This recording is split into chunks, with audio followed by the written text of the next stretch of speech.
барои бизнеси бомуваффақият мо ҳама шароитҳоро дорем.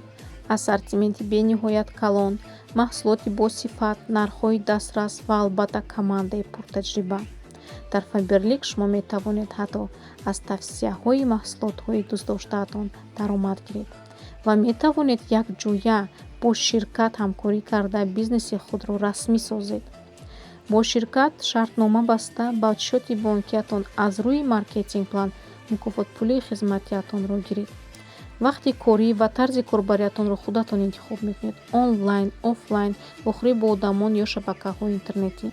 ширкат имкониятҳои бемаҳдудро кушодааст.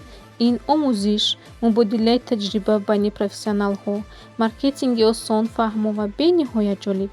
бинед то кадом дараҷа сатҳи зиндагӣ ва даромади пулӣ меафзояд агар шумо ҳақиқатан коратонро дӯст доред, масъулият ҳис кунед то ин ки муваффақ шавед. даромади миёнаи солонаи золотои директор 1 800 000 рубл мебошад. аз партнёр бошад 28 миллион рубл аст. ҳамаи дастовардҳои шуморо мо якҷоя дар чорабиниҳои дохили Россия ва берун аз он ҷашн мегирем. командаи Faberlic лидерҳои боқуввате ҳастанд, ки кори худро дӯст дошта бо боварӣ ба мақсадҳои гузоштаашон мераванд. якҷоя мо ба қуллаҳои баланд ноил мешавем. шумо ҳам ҳамроҳ шавед.